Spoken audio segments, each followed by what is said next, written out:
Bom, pessoal, então dando continuidade à nossa primeira aula sobre execuções fiscais, na qual a gente falou sobre identificar o tipo de execução, né? Então, se ela é uma execução ali que vai ter, né, a situação, a origem dessa execução, dessa cobrança, se é algo que efetivamente a gente tem uma matéria de defesa ou não, tá? Então, vamos lá. Quando a gente tem uma matéria de defesa, pode ser que essa matéria seja alguma situação em que a gente precise produzir provas. O que é produzir provas? Tem que designar uma audiência, tem que pedir uma perícia, né? Enfim, tem que ver juntar algum documento posteriormente. Então, isso exige dilação probatória. Isso é uma situação. E outra situação é aquelas que não exige dilação probatória, que é mera ali alegação, então, dos fatos. Prescrição, ilegitimidade passiva, erro na CDA, isso aí é matéria de ordem pública, é matéria da qual pode ser alegada a qualquer tempo. E esse tipo de matéria a gente pode fazer através de uma exceção de pré-executividade. A exceção de pré-executividade não precisa garantia do juízo, não tem prazo a ser observado, então não precisa se preocupar, que dia que ocorreu a citação, quando que foi juntada aos autos, tem que contar o tempo, não.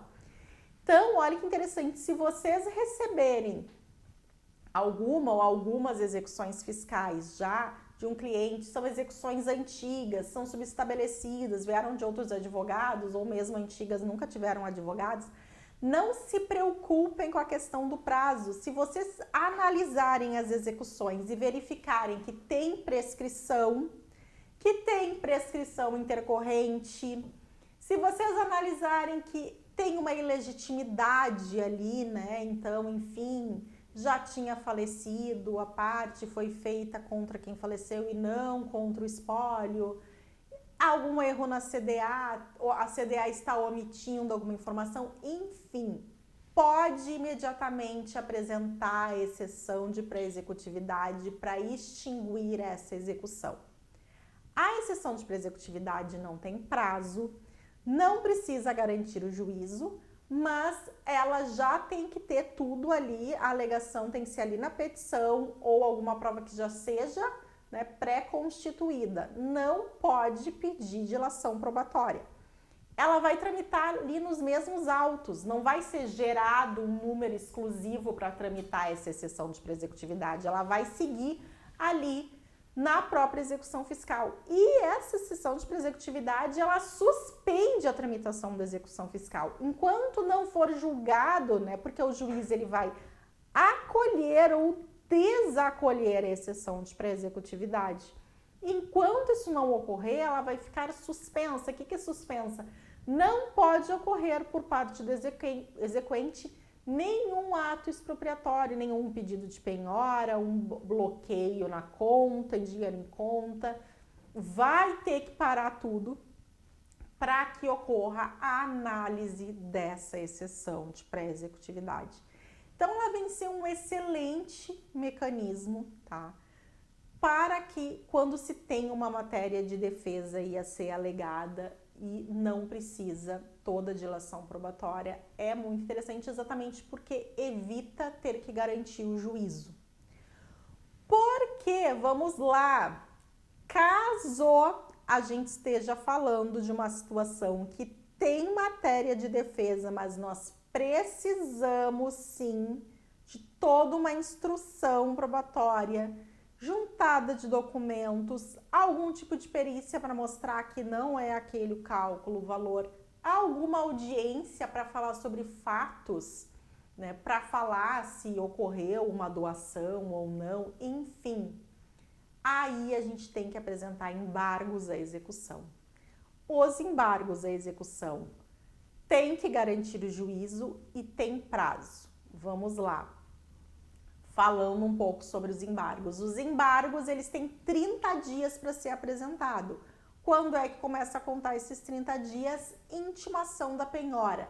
Seja uma penhora que foi ofertado o bem pelo próprio executado ou alguma penhora aí que tenha ocorrido realmente por movimentação do exequente. Então, vamos lá. Meu cliente tem matéria de defesa e nós vamos garantir o juízo com a oferta de um apartamento. Primeiramente, a gente vai peticionar ofertando o bem. O exequente, o credor, ele vai ser intimado para dizer se oferta o bem. Por quê? Tá, pessoal? Não é obrigado o credor a aceitar o bem. Tá? Isso qualquer execução não é obrigado. Caso ele aceite, aí então vai sair a intimação da penhora ocorrida e vai começar a contagem do prazo de embargos, que são 30 dias. Aí sim, tem que observar o prazo. A exceção de pré-executividade, como eu disse, não tem prazo, mas os embargos de execução, sim, 30 dias a partir da intimação da penhora ocorrida. Seja porque foi ofertado pelo executado, seja porque foi por algum ato do próprio exequente. E aí isso pode ser uma penhora em conta, simplesmente vai ocorrer intimação, porque se houve uma penhora, vai ser intimado o executado da penhora ocorrida, né? Em conta, tô falando, se houver penhora de um imóvel, de um carro, seja o que for, tem que haver intimação, porque daí vai começar o prazo para poder se defender e fazer os embargos à execução. E ali naquela peça de embargos que aí vai vir toda a matéria de defesa. Em relação a modelos, está disponível aí para vocês nos arquivos. Eu coloquei um modelo de exceção de pré-executividade, também um modelo de embargos, né? Claro, pessoal, cada situação é uma situação. Eu coloco alguns modelos, né, para dar aí uma auxiliada, para ter alguma forma, né, para se observar, mas não tem como a gente absorver todas as situações, né? Ainda bem. Vamos falar de uma forma mais prática, né? Professora, dá um exemplo de uma exceção de pré-executividade que de fato pode ser acolhida, né? Alguma coisa que realmente dê certo. Vou dar 2 exemplos que já aconteceram então aí na minha vida prática. Prescrição e a extinção, porque já havia ocorrido o pagamento. Então, isso se pode ser alegado em exceção de pré-executividade. Já aconteceu de observar, pegar execuções fiscais, coisas principalmente antigas, e ver que ocorreu a prescrição. Passou tanto tempo que prescreveu, e aí não precisa garantir o juízo. Se vai apresentar a exceção de pré-executividade, vai ser intimado o exequente, então, a outra parte sobre essa exceção, e depois o juiz vai fazer o julgamento. Prescrição é uma, como eu falei, já aconteceu de município ter ajuizado execuções sobre dívidas de IPTU e que já estavam pagas, e a gente consegue juntar, né? Nesse caso, ela prova pré-constituída. Se pode juntar, eu não preciso produzir a prova, ela está pré-constituída. Os comprovantes de pagamento a gente junta com a exceção de pré-executividade, mostra que ocorreu, e aí então vai haver a extinção da execução. A questão toda, eu sei e que alguns querem saber, é sobre a exceção de pré-executividade para ganhar tempo. Aí, pessoal, ela faz parte da estratégia, tá? Essa aula eu quero trazer apenas quando a gente tem matéria de defesa, tá? Quando a gente não tem matéria de defesa, dá para usar a exceção de pré-executividade dentro de estratégias que vão ser trazidas. Aqui a gente está falando sobre casos que realmente tem matéria de defesa. Quando que os embargos podem ter matéria de defesa? Muitas situações, vou citar uma aqui também bem prática para a gente conseguir pensar juntos, tá? Um cliente transportadora passa pelo posto fiscal, que acontece? Ele está transportando mercadorias e não está com a nota. Por quê? A nota foi esquecida na empresa. O que o fiscal faz? O fiscal autua essa empresa, lançando o ICMS das mercadorias mais uma multa material, né, em função de estar descumprindo uma obrigação acessória de emissão de nota e a nota idônea estar acompanhando as mercadorias. Mas o que aconteceu aqui no plano fático? Qual é a realidade? Tem nota fiscal e o ICMS foi pago, só que ficou a nota na empresa. Então, observem que aqui a gente tem uma matéria de defesa. Por quê? Porque o ICMS já foi pago, então a gente tem como desconstituir o lançamento do ICMS que foi feito. E como existe uma nota fiscal idônea, a multa, ela passa de material para formal. Né? Por quê? Porque não houve lesão aos cofres públicos, não houve lesão ao erário, não houve dolo, né? Não teve a intenção de se transportar mercadorias sem notas, né, de estar lesando de fato os cofres públicos. Então, a multa deixa de ser material para ser uma multa formal, que tem uma alíquota muito mais baixa. Então, observem o que é matéria de defesa.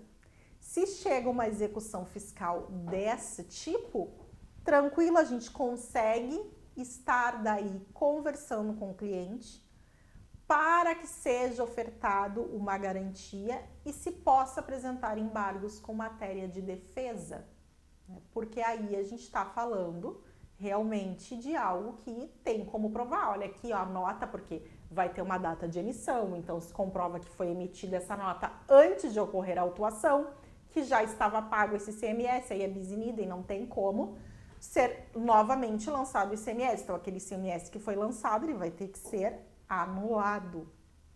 Então, isso que eu estou dando aqui é um exemplo apenas de uma situação em que a gente pode, ali no embargos à execução, estar apresentando uma matéria realmente efetiva ali de defesa, tá? Mas, professora, o meu cliente não tem como garantir a execução, ele não tem dinheiro, ele não tem bens. E aí? O que a gente faz? Deixa o cliente sendo executado ali de um valor que ele não deve, de fato? Não, pessoal, a gente então tem que se utilizar da anulatória fiscal. A anulatória que tem também aí, né, no nosso módulo 1. Então, a anulatória fiscal não precisa garantia do juízo. Só que, é claro, se não está garantido, não vai suspender a execução.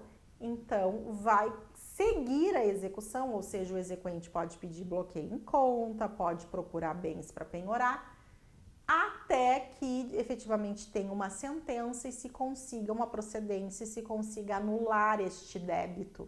E aí vai refletir lá na execução fiscal. Então, quando a gente tem matéria de defesa, nós temos essas três situações. Exceção de pré-executividade, caso não precise de dilação probatória.